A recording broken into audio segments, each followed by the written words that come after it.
Bonjour à tous et bienvenue à Catch Club.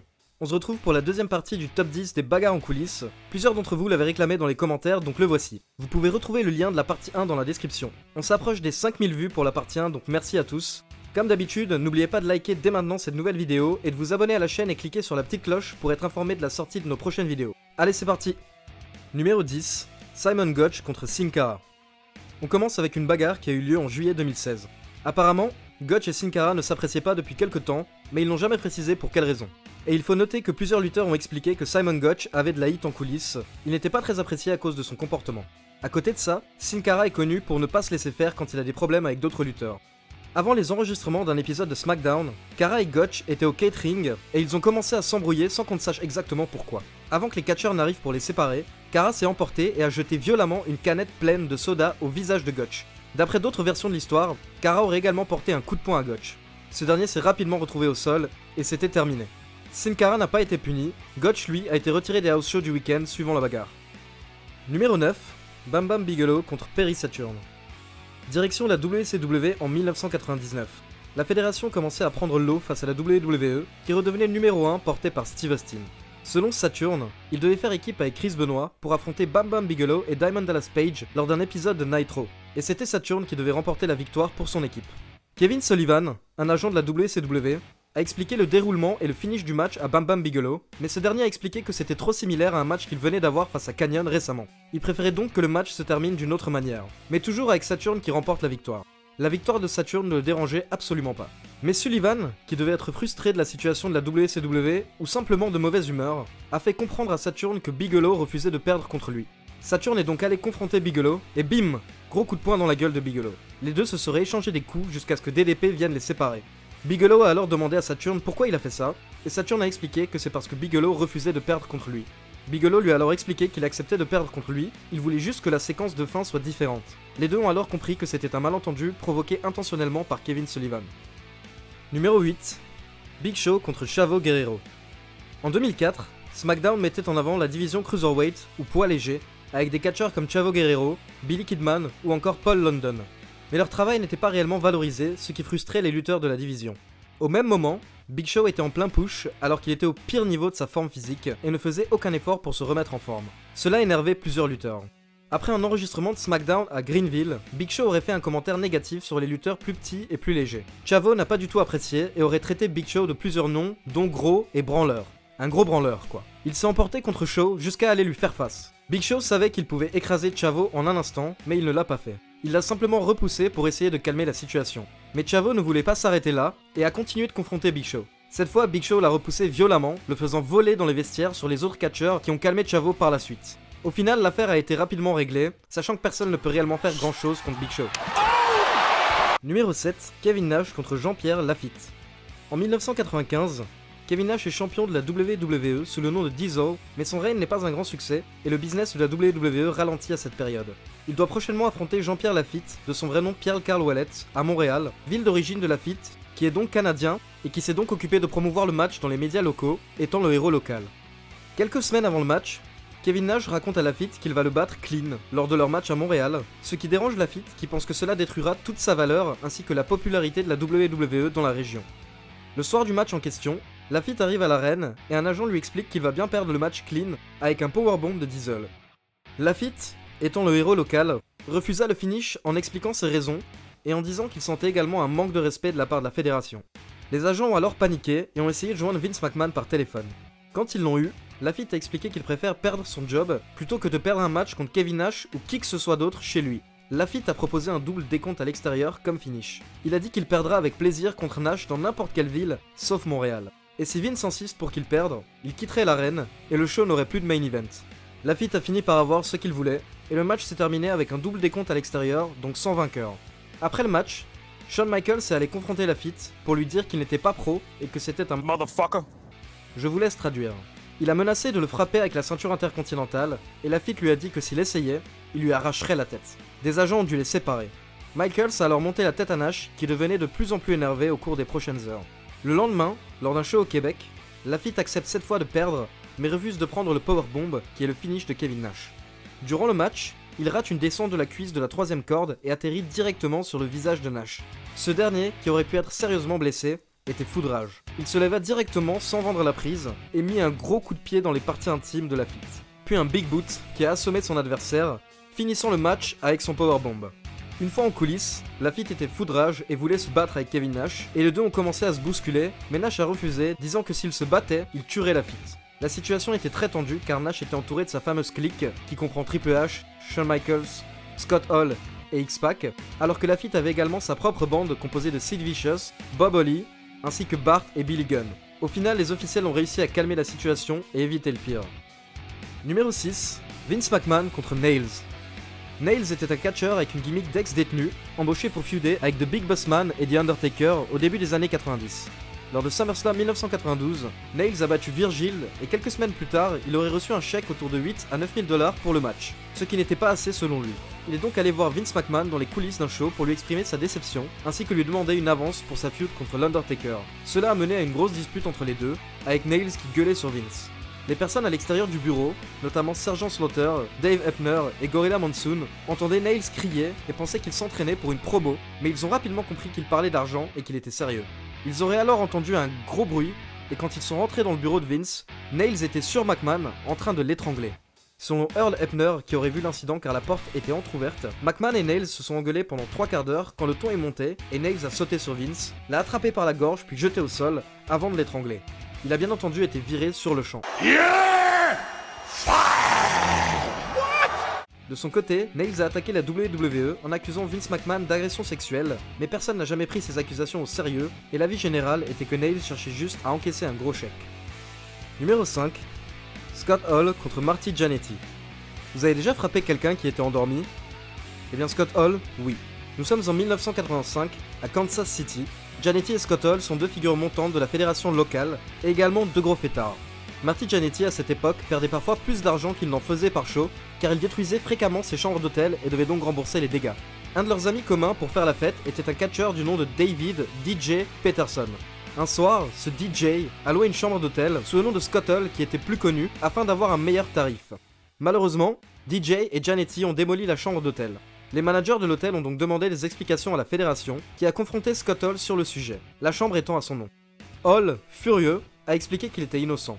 Il a demandé qui avait utilisé son nom sans sa permission, et un booker lui a répondu que c'était Marty Jannetty, alors que c'était le fameux DJ. Hall a alors demandé au booker s'il serait viré s'il allait frapper un petit peu Jannetty, juste un petit peu, pour le geste.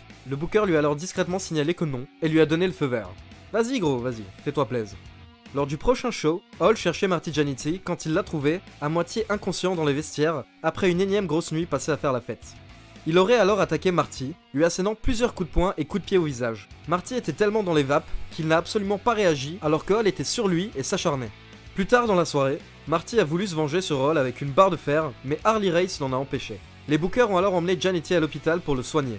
Le lendemain, Jannetty trouva Hall dans les coulisses et lui demanda s'il voulait un second round, mais Hall s'était calmé car on lui avait expliqué que c'était en réalité DJ qui avait utilisé son nom et pas Marty. Les deux se sont réconciliés par la suite. Numéro 4, Kurt Angle contre Vince McMahon contre l'Undertaker. Kurt Angle a explosé en 2000 à la WWE et son passé de champion olympique lui a donné une grande crédibilité. Il était considéré comme l'un des membres du roster les plus forts en coulisses. Grâce à son passé de lutteur, tout le monde savait que dans un vrai combat, Kurt Angle pouvait mettre n'importe qui au sol très facilement, alors que l'inverse était quasiment impossible. Personne n'arrive à sa cheville au niveau lutte à la WWE. Nous sommes en mai 2001, après une tournée européenne de la WWE. Kurt Angle et Vince McMahon discutent dans l'avion sur le chemin du retour. Vince rappela à Angle qu'il avait réussi à le mettre au sol lors d'un angle télévisé. Vince se vantait d'être le seul à avoir mis Angle au sol, alors que c'était en réalité dans le script. Angle et Vince ont discuté pendant plus d'une heure de tout et de rien, et quand Vince s'est levé pour changer de place, il a regardé Angle et il lui a dit « Souviens-toi toujours que je suis le seul qui a réussi à te mettre au sol ». Angle s'est alors levé et a attaqué Vince, le projetant au sol, puis le retournant pour faire le tomber. Il y avait une centaine d'employés de la WWE dans l'avion, et tout le monde rigolait car Vince et Angle étaient clairement en train de s'amuser. C'était évident pour tout le monde. Pour tout le monde, sauf pour l'Undertaker qui était en train de dormir et a été réveillé par le bruit. Quand il s'est levé, il a vu Angle allongé sur Vince. Ne sachant pas qu'ils étaient en train de s'amuser, l'Undertaker est arrivé derrière Angle et l'a étranglé jusqu'à le rendre inconscient. Angle aurait été dans les vapes pendant près d'une minute, et quand il s'est réveillé, Vince était au-dessus de lui avec un grand sourire. L'Undertaker s'est excusé auprès d'Angle, expliquant qu'il ne savait pas ce qu'il se passait et voulait sauver son patron. Angle a évidemment accepté ses excuses. Et pendant le reste du voyage, Vince essayait de mettre Angle au sol dès qu'il en avait l'occasion, pour le plus grand plaisir des autres employés présents. Numéro 3, Chris Jericho contre Goldberg. Remontons d'abord en 1998. Goldberg est la tête d'affiche de la WCW, alors que Chris Jericho est un catcheur de bas de carte généralement mal utilisé. Jericho avait débuté une feud avec Goldberg qui plaisait aux fans, mais la WCW voulait qu'il perde en 30 secondes et que la feud se termine. Jericho proposait des scénarios plus divertissants, qui permettaient d'allonger la feud et mettre Goldberg en avant, mais ils étaient tous refusés car Goldberg refusait de continuer à travailler avec Jericho, qui était une blague selon lui. Goldberg, qui avait un ego surdimensionné à cette époque, était très énervé contre Jericho, disant qu'il n'était pas un lutteur comique, mais sérieux, au contraire de Jericho. Au final, les deux n'ont jamais réellement terminé la feud, et Jericho a quitté la WCW pour devenir un main eventer à la WWE, alors que la WCW a coulé avec Goldberg. Mais Goldberg a également rejoint la WWE quelques années plus tard, en 2003. Lors de son premier show, le 7 avril 2003, le main event était Jericho et Triple H contre Booker T et Shawn Michaels. Pendant le match, Goldberg était en coulisses avec Kevin Nash et s'est moqué de Jericho, disant qu'il ne savait pas vendre et qu'il était une grosse merde. Apparemment, c'est The Hurricane qui aurait entendu la conversation et avec les encouragements de Nash est allé raconter le tout à Jericho. Cela a tout de suite rappelé l'époque de la WCW à Jericho, sauf que maintenant il était également une grosse star et il n'allait pas se laisser faire. Enragé, il est allé voir Goldberg et lui a demandé s'il avait un putain de problème. Il lui a dit qu'il ne peut plus se comporter comme ça et qu'ils sont dans un monde différent maintenant. Goldberg s'est alors levé et a reproché à Jericho de l'avoir critiqué sur internet. Jericho ne savait même pas de quoi parlait Goldberg. Le ton est monté et Goldberg a attrapé Jericho par la gorge. Jericho a repoussé sa main et les deux ont commencé à se battre jusqu'à ce que Jericho réussisse à appliquer un front facelock sur Goldberg pour le contrôler et le mettre au sol. Goldberg a réussi à se relever mais Jericho l'a remis à terre. Puis la bagarre a continué dans les couloirs, les deux passant même à travers des portes qui menaient à un lieu public, où des fans ont ainsi pu voir la bagarre en direct l'espace de quelques instants. Christian et The Hurricane ont réussi à retenir Jericho, mais pas Goldberg qui du coup se dirigeait vers Jericho. Ce dernier pensait qu'il allait se prendre un gros coup au visage, mais Goldberg a finalement décidé de lui tirer les cheveux. What? Jericho a alors crié à Goldberg « Stop it, you're being a goof », qu'on va traduire par « Arrête, t'es en train de faire l'andouille ». Ce à quoi Goldberg a répondu « C'est ta mère l'andouille ». What? Booker T qui était présent aurait déclaré « Est-ce que tu viens réellement de dire que sa mère était une andouille ?» C'est la pire insulte que j'ai entendue de ma vie gros. Les deux se sont calmés par la suite et se sont serrés la main à la fin de la soirée. Numéro 2, Ric Flair contre Eric Bischoff. Encore une embrouille qui à la base est née à la WCW dans les années 90. Eric Bischoff était le président de la WCW, fédération concurrente de la WWE. Eric Flair en était la star majeure. Flair avait même aidé Bischoff à amener Hulk Hogan à la WCW avant qu'Hogan et Bischoff ne se retournent contre lui. Flair n'était plus mis en avant à la WCW qui se concentrait sur Hogan et la NWO. Bischoff avait même ridiculisé Flair à plusieurs reprises et les deux se haïssaient littéralement. Quand Bischoff a débuté à la WWE en 2002, beaucoup de personnes avaient des problèmes avec lui en coulisses, entre ceux qui l'avaient maltraité à la WCW et ceux qui lui en voulaient car il avait essayé de faire couler la WWE. Mais tout le monde a accepté de travailler avec lui car c'était l'ordre de Vince McMahon. Flair a pu se retenir un an, mais finalement, il s'est lâché. Le 17 mars 2003, avant un épisode de Raw, Flair qui devait être dans un mauvais jour, voulait se venger. Alors quand il a vu Bischoff au téléphone en coulisses, il a demandé à Arn Anderson de le suivre pour surveiller la porte, et il est allé confronter Bischoff. Il a levé ses poings vers lui et a commencé à l'insulter, lui disant de se lever et de se battre comme un homme. Bischoff, qui était au téléphone, ne comprenait pas la situation. Il pensait que Ric Flair rigolait, sachant qu'ils travaillaient ensemble depuis un an sans problème, et qu'ils étaient même allés boire des bières ensemble une semaine avant selon Bischoff. Mais Ric Flair était tellement tendu qu'il se mordait les lèvres et avait commencé à saigner. Bischoff a alors compris qu'il était sérieux. Il s'est levé et Flair a essayé de lui mettre plusieurs coups de poing, mais Bischoff les a évités. Bischoff s'est retrouvé contre le mur, et là Flair l'a jeté sur un canapé, puis s'est mis au-dessus de lui. Il a alors collé son doigt sur l'un des yeux de Bischoff et lui a crié « Je pourrais te péter un œil tout de suite, connard !» Puis il s'est reculé pour laisser Bischoff se relever afin de se battre. Mais Sergeant Slaughter a débarqué afin de les séparer et mettre fin à la situation. Il faut savoir que depuis, les deux se sont réconciliés et ont travaillé sur plusieurs projets ensemble. Numéro 1, Scott Steiner contre Diamond Dallas Page.